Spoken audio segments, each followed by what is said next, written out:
Hey everyone, welcome back to Kubrick Corner with me, Sean Wilson. Hope you're all well.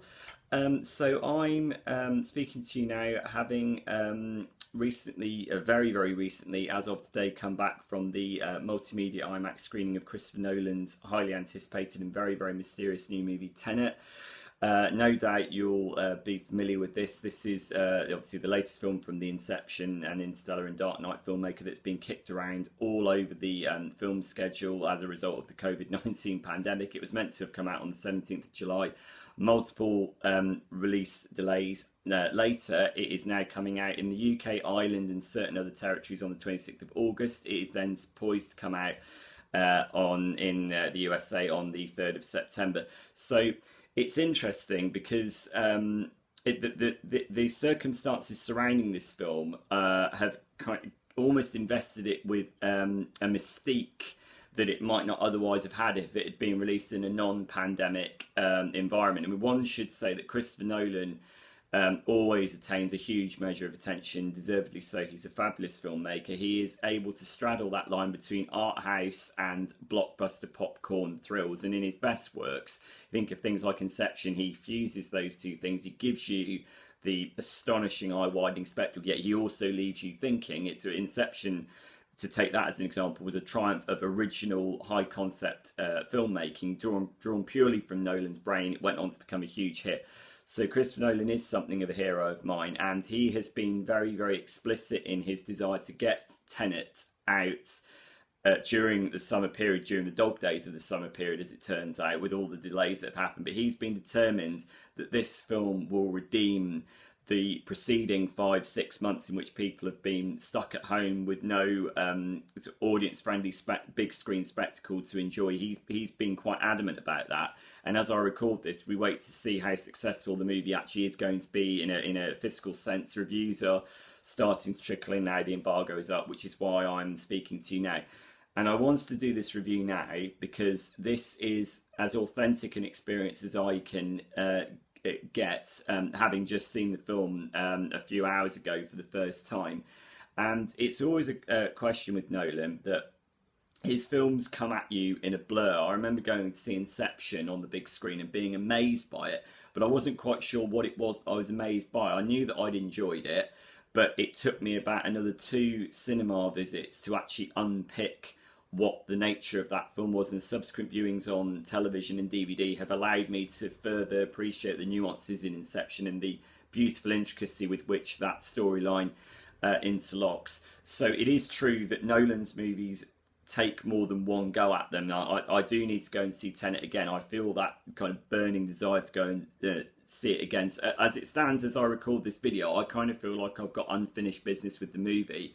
These are kind of like half thoughts almost in a way, but I did want to do this. I wanted to do this video review now because I know this has been such an anticipated movie, and it's such a huge tentpole in what has been a very turbulent year, probably the worst year for the exhibition industry in the history of cinema. As cinemas have shut down, movies have run away, they've gone into next year, and Nolan has planted his flag in the ground and gone, no, I want Tenet to come out this year.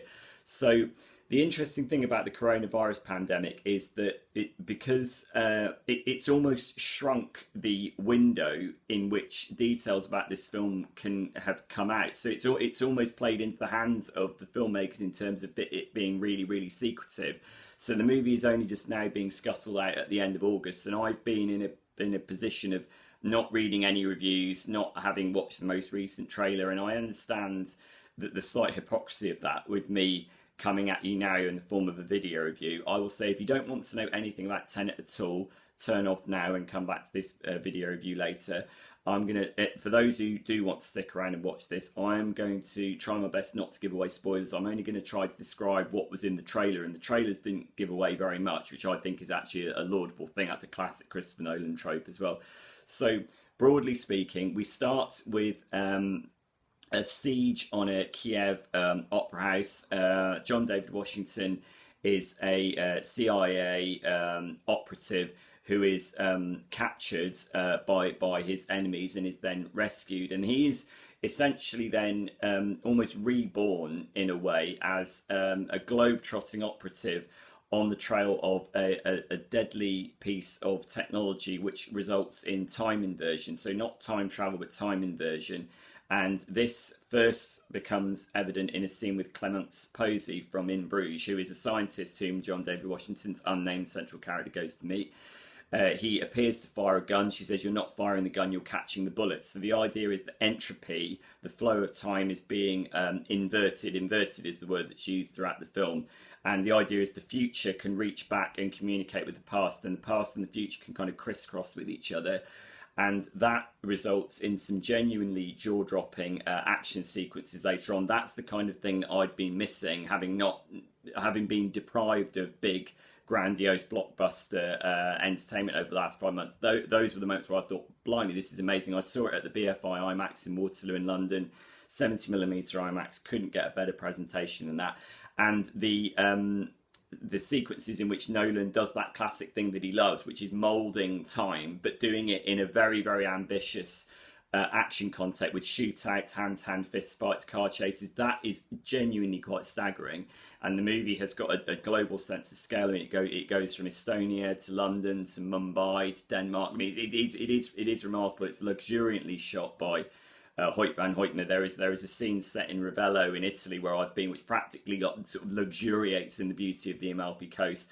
So you can see how much money they've spent on the movie. But weirdly enough, I did find that a bit of a problem because I found it a little bit showy-offy in the way of perhaps an early James Bond movie, where those early James Bond movies, think of the Sean Connery movies, routinely they packaged up the idea of globe-trotting espionage in order to sell that escapism to the audience. And I actually think, I mean, I'm not the first person to cite this, there is more in common with James Bond in Tenet than there is many other things. I think at its heart, what Tenet is a cheesily old-fashioned espionage movie, albeit dressed up with lots and lots of very, very convoluted and deliberately obfuscating sort of theories and dialogue about entropy and time manipulation and what happens with the grandfather paradox. You know, if something happens in the future, how does that come back and affect your state in the past? You know, I mean, it's basically the barreling momentum of the movie matched with the barrage of international locations reminded me of the Bond movie Quantum of Solace, which similarly was a movie that careered along at a very, very fast pace. You didn't really know what was going on. So it's almost like Quantum of Solace mixed with the time travel paradoxes of the Terminator. So Terminator of Solace, basically, is probably the best way I can describe it. And I think at its heart, the movie is a B movie. It is a B movie, and I think much as it tries to confuse you, the underlying thread of the movie is actually very, very simple. It is literally just an action movie with lots and lots of grandiose set pieces that get escalatingly complicated, occasionally sort of stopping with those classic bouts of Christopher Nolan exposition, which are delivered in quite sort of lumpen, static fashion, not really helped by the fact that the dialogue mix is very low, far too low. Like, this is a problem I had with Interstellar and The Dark Knight Rises as well. This is a very dialogue-driven movie, in spite of the fact that I've just said it is a cheesy B movie. It is a movie that's very, very reliant on the dialogue to sell you on these apparently complicated concepts. And when the dialogue is mixed so low, and when it's competing with Ludwig Göransson's score and the very, very aggressive sound design, that becomes very frustrating because you do start to think, okay, am I missing nuances here that would otherwise make this a very, very rich experience?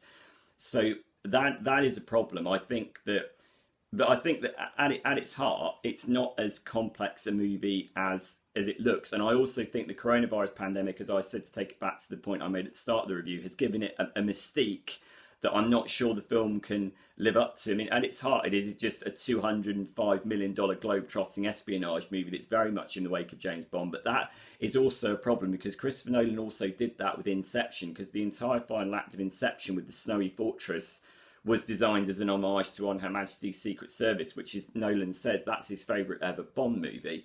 So for the first time when I was watching Tenet, I did kind of think, okay, I'm kind of getting a feeling for the first time this is kind of a Christopher Nolan's greatest hits parade. And that also feeds into some of the characters as well. You have, for example, Robert Pattinson's character Neil, who is terrific. Robert Pattinson is one of the best things in the film. He's got he is basically John David Washington's sort of very nattily attired sidekick with whom he collaborates on these various sort of daredevil missions where it's like backwards, forwards car chases, bungeeing up a building in Mumbai.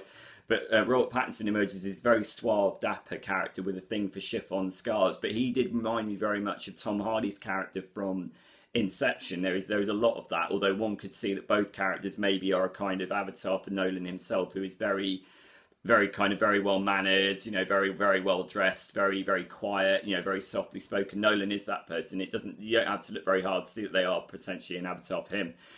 John David Washington is really, I think, really terrific as the unnamed central protagonist, and his journey takes him on a quest to go and seek out this Russian oligarch slash arms dealer, played in very hammy fashion by Kenneth Branagh, who again furthers the Bond comparison. He looks like he's just stepped off the set of a very sort of 1960s 70s Bond movie with the accent and the mannerisms, and he is married to Elizabeth Debicki from Widows, who is an art dealer who despises him, but there is an abusive relationship going on there, and the dark nature of that has a lot of conviction, but it kind of doesn't really gel with the more popcorn friendly spectacle elsewhere. So there is a kind of tonal problem going on there. Kind of like, what kind of film are you trying to make here?